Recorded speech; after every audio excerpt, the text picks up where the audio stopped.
problem is pastors and preachers don't know what the church is. I want you to know that the Church of Jesus Christ in America is beautiful. She is frail at times. She is weak. She is buffeted. She is not perfect. But I want you to know she is broken. She is humbly, and she is humbly walking with her God. The problem is you don't know what the church is. Today, because of the lack of biblical preaching, the so-called church is filled up with carnal, wicked people identified with Christianity. And then because of all the goats in the midst of the lambs are blamed for all the things the goats are doing. And then the name of God is blasphemed among the Gentiles because of us. Have you ever read, I know we're running out of time, but just go quickly with me. Just go quickly. I want to show you something. Go to Jeremiah 31. Jeremiah 31, thank you. Verse 31 of Jeremiah 31, "Behold, days are coming, declares the Lord, when I will make a new covenant with the house of Israel and with the house of Judah." Now, I do not want to take away anything from the people called Israel, but this text is also applied to the church. Understand that. Don't want to get any battles on eschatology, but in the Bible, in the New Testament, the book of Hebrews, it's applied to the people of God. "Not like the covenant which I made with their fathers in the day I took them by the hand to bring them out of the land of Egypt." I hear preachers saying all the time, well, when you look back and you see Israel, you see a bunch of godless, idolatrous people, and in the midst of them there was a tiny remnant of true believers. That is true, but don't apply that to the New Testament church. Because He says, I am going to do something different. Not like the covenant which I made with their fathers in the day I took them by the hand, bring them out of the land of Egypt. My covenant which they broke, although I was a husband to them, declares the Lord. This is the covenant which I will make with the house of Israel after those days, declares the Lord. I will put my laws within them. He hasn't just given you, if you're converted, He hasn't just given you a stone tablet of laws. He has supernaturally, through the doctrine of regeneration, written those laws in your heart. And because He has done that, I will be their God, and they shall be my people. And look what it says. They will not teach again each man his neighbor and each man his brother, saying, know the Lord, for they will all know me. From the least of them to the greatest of them, declares the Lord. For I will forgive their iniquity, and their sins I will remember no more. Again, the doctrine of regeneration. God is doing a new work these last 2,000 years. We don't have a lot of churches in America. We have a lot of really nice brick buildings on finely manicured lawns.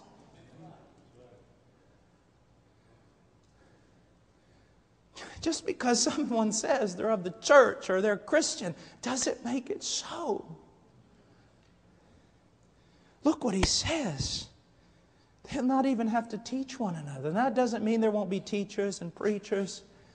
But there will all be an outstanding knowledge of God among them, particularly with regard to their sins having been forgiven.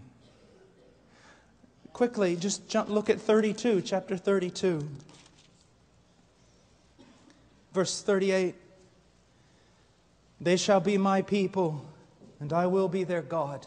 He doesn't say, I hope so, maybe, if I get lucky, if I can get enough evangelists to work with me, maybe this will all come out right.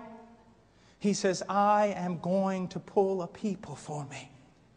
A people that I'm going to give to my Son. And He says, they shall be my people, and I will be their God. Look at this, and I will give them one heart and one way. Now don't be angry with me. Any angrier than you already are, at least. But listen to me. The 70s and 80s and all the Jesus marches and everyone weeping and crying. The church is so divided. The church is not one.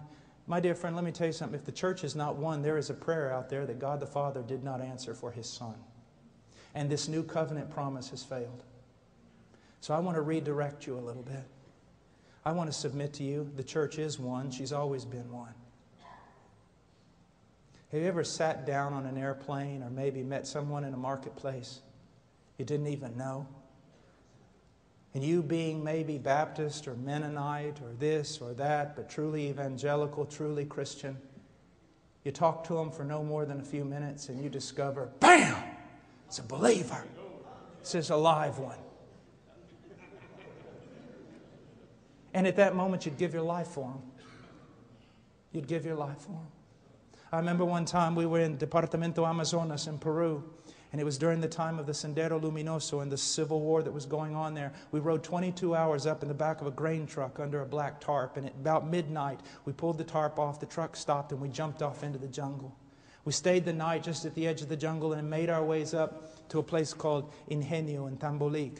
About halfway up, we got lost in the dark the next day. So we were praying, me and my dear friend Paco, we were praying, oh God, give us some direction. We're lost. We don't, if we're found in here, the terrorists owned the place, the military wouldn't even go in. And we cried out, oh God, give us some direction. Help us. We heard a bell. Then we heard somebody talking. It was a strange conversation at first, we thought. But then we realized it was a little boy coming in from the fields with his burro, and he was talking to his burro. And so we got behind him and we followed him. Then we stood on the edge of the town, little village, huts, adobe homes. And I said, Paco, I said, you know, if the terrorists own this thing, we're dead. Yeah, but we got to go somewhere. So we got down, walked up to a man who was drunk in the dark, and said, hay hermanos por aquí. Are there brothers here? Because everybody knows what that means in the mountains. It means a real Christian. And he said, la vieja por ahí, the old woman over there. And so I went over there. It was an old Nazarene woman. And I knocked on the door. I said, I am an evangelical pastor. Please help me. And that old woman reached out with that lantern. She grabbed me. She pulled me inside. She grabbed Paco, took us down. Her house was cut out of a kind of a cliff in the mud, and took us down in the basement where there was some hay and chickens and things. And she sat us there and she lit a lamp. And then a little boy came in and she called to him and said, go get the other brothers. And they started bringing chickens and yucca and everything else, risking their life. Why? Because we are one. Stop saying all these silly things that you're saying, that the body of Christ is divided and it's a mess and it's full of sin. I would not talk about the bride of Christ that way if I was you.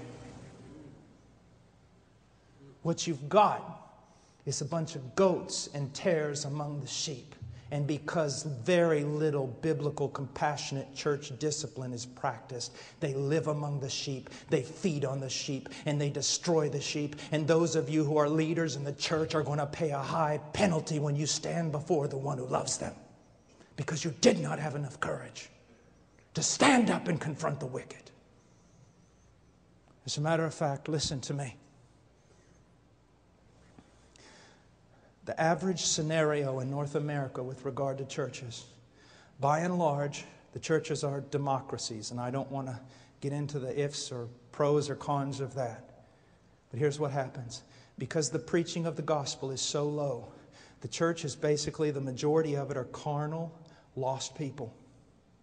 And because it is a democracy, they by and large govern the direction of the church. And because the pastor doesn't want to lose the great number of people, and because he has wrong ideas regarding evangelism and true conversion, he caters to the wicked in his church. And his little group of true sheep that belong to Jesus Christ are sitting there in the midst of all the theater, in the midst of all the worldliness, in the midst of all the multimedia going, we just want to worship Jesus and we just want someone to teach us the Bible. And pastors are going to pay for that.